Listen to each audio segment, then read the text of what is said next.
Hello guys, episode 47 में आप सभी का वेलकम। जैसे कि लास्ट एपिसोड में देखा था हमने, यिन ज़ारू और यान वुयू दोनों जिया गोजियान के लिए गिफ्ट लाए होते हैं। यिन ज़ारू जिया गोजियान के लिए खाना बना के लाई होती है और यान वुयू जिया गोजियान के लिए कार गिफ्ट लाई होती है जो कि बाहर खड़ी होती है। लेकिन जिया गोजियान बोल देता है कि मेरे को अब व्हीकल का शौक खत्म हो गया है, लेकिन हाँ मैं खाने को एक्सेप्ट कर सकता हूँ खाने के लिए। और वो फिर बाद में उन दोनों को चाय के लिए इन्वाइट करता है। वहाँ पहुँचने के बाद में यान वुयू जिया गोजियान को छेड़ रही होती है, उसके हाथ को सहला रही होती है, जिससे कि जिया गोजियान थोड़ा शॉक्ड हो जाता है। और साथ ही यान वुयू अपनी एक टेक्निक का यूज करती है जिससे कि वो मन में एक दूसरे से बात कर सकते थे। तभी जिया गोजियान उसका हाथ हटा के उसी की तरफ कर देता है। फिर बाद में वो अपनी शैतानी स्टार्ट कर देता है और यान वुयू की थाई में अपना हाथ रख के उसकी थाई को सहलाने लगता है, जिससे कि यान वुयू थोड़ी देर बाद झटक के किनारे हो जाती है और चिल्ला के कहती है कि तुम ऐसा कैसे कर सकते हो, तुम्हारे पास गर्लफ्रेंड है और तब भी तुम दूसरी लड़की के साथ में छेड़ाछाड़ी कैसे कर सकते हो।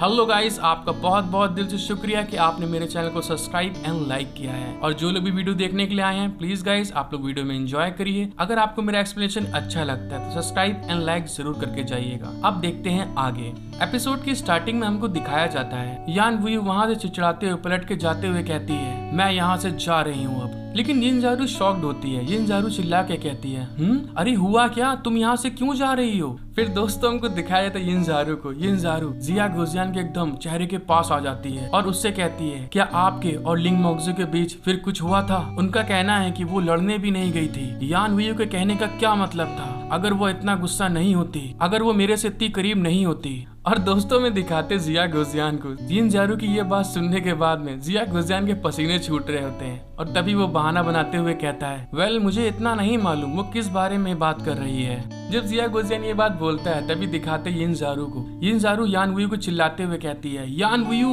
रुको, मैं तुम्हारे साथ आ रही हूँ। और बेचारा जिया गोजियान वहाँ पे चाय पी रहा होता है और तभी अपने मन में सोचता है मुझे इतने लंबे समय से ऐसी घबराहट महसूस नहीं हुई है। यह ऐसा है जैसे मैं किसी लड़की के साथ गलत करते समय पकड़े जाने से बाल बाल बच गया हूँ। क्या ये गिल्टी है? मैं दोषी महसूस क्यों करूँगा? मैं नहीं चाहता कि यान वुयू इसका इस्तेमाल मेरे खिलाफ करे। फिर अपने मन में सोचता है लेकिन मैं सच में नहीं चाहता कि यिन ज़ारू को इनमें से कुछ भी पता चले, या वास्तव में ऐसा है जैसे मैं उसे धोखा दे रहा हूँ जो बिल्कुल भी मजेदार नहीं है। अरे हाँ, मुझे उसे उस चीज के बारे में याद दिलाने का मौका लेना चाहिए था। और इस बारे में सोचने के बाद में जिया गोजियान यान वुयू जो थोड़ा बगल में खड़ी होती है यिन ज़ारू के साथ में, उसको आवाज देता है कमांडर यान, वॉर अभी भी खत्म हुआ है, इसीलिए केयरफुल रहें और आग की लपटों में आपने जो चुनाव किया था उसे ना भूलें। जिया गोजियान की ये बात सुनने के बाद में यान वुयू उसकी तरफ देखते हुए ब्लश करते हुए कहती है आपको इस बारे में बताने के लिए थैंक यू। फिर जिया गोजियान वहाँ से निकल के चला आता है वहीं पे जहाँ पे वो कल्टीवेशन पहले कर रहा होता है और वहाँ आते हुए कहता है अफसोस की बात है, मैंने हर तरह की अपनी कोशिश की है, बस मैं आशा करता हूँ कि सच्चाई का पता चलने से पहले कुछ भी गलत ना हो।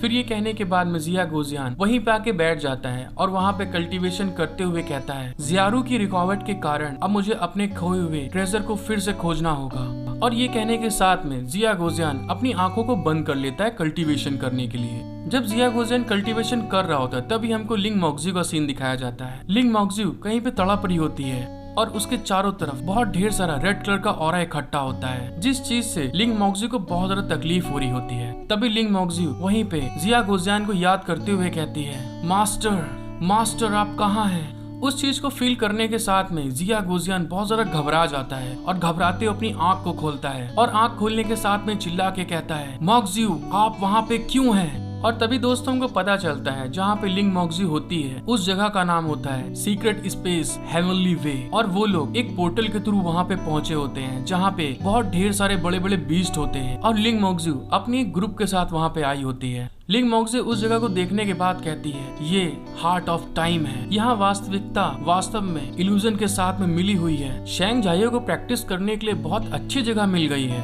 उसके साथ वाला आदमी लिंग मोक्जू से कहता है मिस सेंटेस शैंग झाइयो ने ये जगह खुद के लिए बनाई होगी। लिंग मोक्जू उसकी ये बात सुन के उसकी तरफ घूर के कहती है क्या तुम क्या कह रहे हो? और दोस्तों में दिखाया जाता है लिंग मोक्जी की पावर इतनी ज्यादा बढ़ चुकी होती है, जब वो उस आदमी की तरफ देखती है तो उसका प्रेशर बहुत ज्यादा होता है और तभी वो घबराते हुए कहता है, मुझे माफ करें मिस हाइरेच, मुझे थोड़ा समय लेने दीजिए, हम अपने प्लेस पर कायम रहेंगे और आपकी रक्षा करेंगे। फिर दोस्तों में कुछ समय बाद का सीन दिखाया जाता है लिंग मोक्जी को वहाँ पे बैठ के वो अपनी स्वॉर्ड कल्टीवेशन को कर रही होती है और उसके जो साथी आए होते हैं उसको गार्ड कर रहे होते हैं। और तभी लिंग मोक्जी कहती है, आपको इतना अपने लिए वफादार देखना अक्सर होता नहीं है, तब भी चलिए ठीक है, आपका धन्यवाद। और दोस्तों साथ ही में दिखाया जाता है लिंग मोक्जी के पीछे बहुत ढेर सारी स्वॉर्ड्स होती हैं, जिसके अंदर से बहुत ढेर सारी इलेक्ट्रिसिटी निकल रही होती है। लिंग मोक्जी अपनी कल्टीवेशन करते हुए अपने मन में सोचती है, करंट स्टेज को पार करने के लिए मुझे अपना दिमाग साफ करना होगा और अपना रास्ता ढूंढना होगा, लेकिन मैंने उस पर निर्भर होने के साथ में ही अपने आप को दूर कर दिया। लिंग मोक्जी ये बात बोलने के साथ में कल्टीवेशन कर रही होती है, तभी दिखाते हैं हमको लिंग मोक्जी अपने मन में सोचती है, हार्ट ऑफ टाइम में न केवल समय का टूटना है बल्कि सोल का खिंचाव भी है। अगर मैं खिंचाव से मुक्त नहीं हो सकी तो मैं लाल सागर में गिर जाऊंगी और मेरा शरीर खाली खोल बन जाएगा। जब लिंग मोक्जी कल्टीवेशन कर रही होती तभी वो अपने मन में देखती है कि वहाँ पे जिया गोजियान आ जाता है और गुस्साते हुए कहता है, तुम मुझसे आजाद होना चाहती हो मॉर्टल बीइंग, क्या तुम्हें यकीन है कि तुम मेरे गिफ्ट को त्याग सकती हो? उसकी ये बात सुनने के बाद में लिंग मोक्जी बहुत ज्यादा घबरा रही होती मन ही मन में, क्योंकि दोस्तों ये उसकी थिंकिंग चल रही होती मन की।